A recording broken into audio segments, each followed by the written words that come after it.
Barksdale Health Promotion, Fitness Fallacies, Volume 1.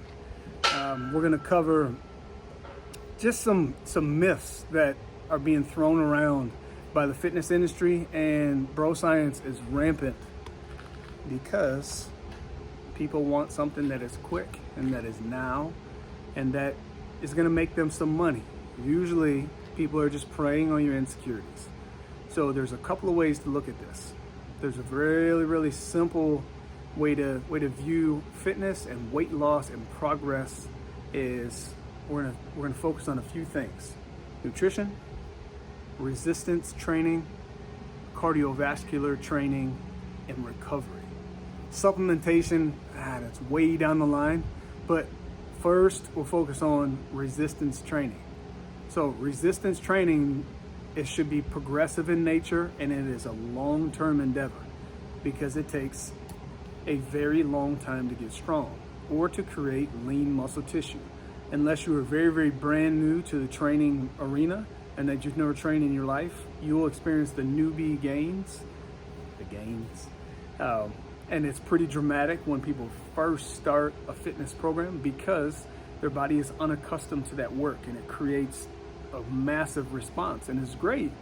But the longer you've trained and the stronger that you get, the slower that the progress comes. So what we want to do is we want to focus on progressively lifting heavier and performing higher duration of hard things.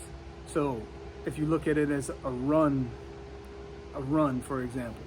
So in order to get faster at sprinting, we're gonna have to either increase the volume of sprints, the actual number that you're sprinting, the speed of those sprints, or both.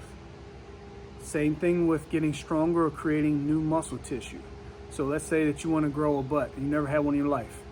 So you're gonna need to get good at deadlifts and squats and trunk stability and lunging and having proper technique, as opposed to buying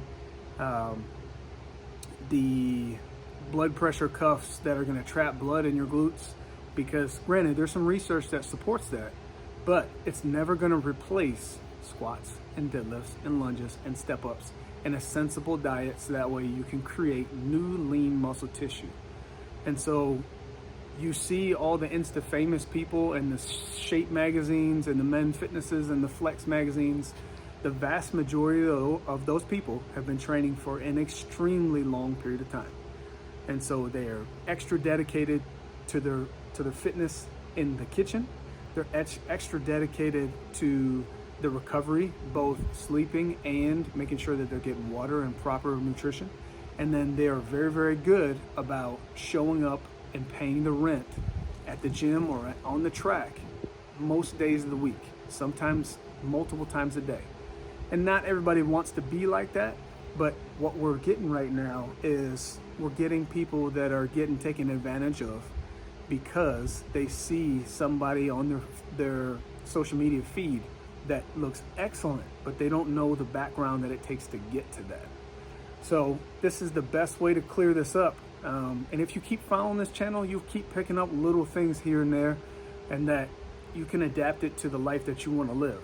So nobody is advocating that you have to be like magazine ready every day, but majority of us could stand to get some more performance in our life, so that way we can play with our kids without getting out of breath. We can go on a vacation without panicking and crash dieting.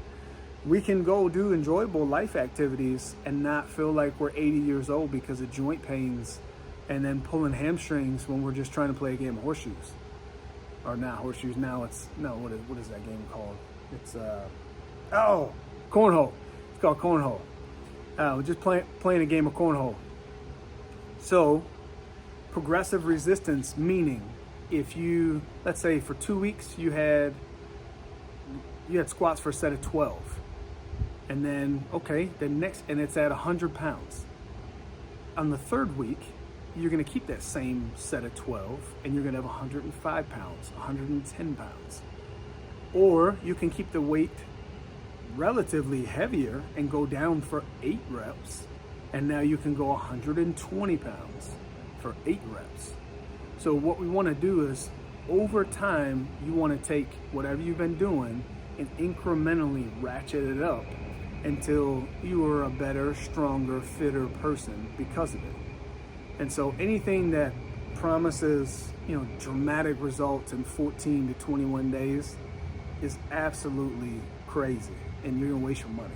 There could be some cool principles about it, but I would not tie a number to your success. So some people are really going to respond to that type of training because their body is geared towards that, and they take it seriously, and they combine all the other helping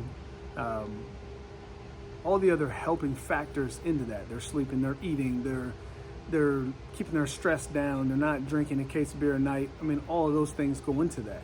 But what we can do is we can approach it by, okay, I'm going to attack this one variable while I'm in this quarantine. So I'm going to start off, and I'm going to have a set of lunges. I'm going to have a set of push-ups. I'm going to have a set of sit-ups, which I don't like sit-ups as much, but there's some kind of abdominal variation, which there's thousands if you search on Google or YouTube. And then I'm going to have some type of like row or pull, so that way you can get your whole body. And let's say that each one of those, you're going to do 20 reps. And so at first, the first workout, you're going to be absolutely trashed if you're not used to training, because you did it for 20 reps, and let's say you had 2 to 3 sets of each, maybe 2 sets, because 3 sets might get you. And then on the 3rd and 4th week, starting to get better. So now you can start adding some weight to that to make those 20 reps still work to make you improve. And then we can kind of go from there. So once you get your feet wet and you get used to moving and going and being, then we can start adding the variables in that are going to make you a better you. So definitely reach out. This is a real quick hitter. It's like 6 or 7 minutes. Just a little FYI for you about progressive resistance with the strength training. In the future, we'll be covering things on the food aspect, things on the supplementation aspect, things on recovery, trying to sleep, and then other lifestyle factors. So all of these, everybody works on it. I work on it frequently because I'm normal, just like everybody else. My kids have all the crazy stuff in their pantry, just like everybody else. And if a bag of chips is open, I'm probably going to reach for it. So we will tackle all of that stuff together. I mean, you guys are all stuck in the house. And so if I can be of any help, by all means, reach out. Give me some specific things that you guys want to know, and I will gladly clear that up. All right, this is Health Promotion, trying to give you the tip of the day, and then stay tuned for more.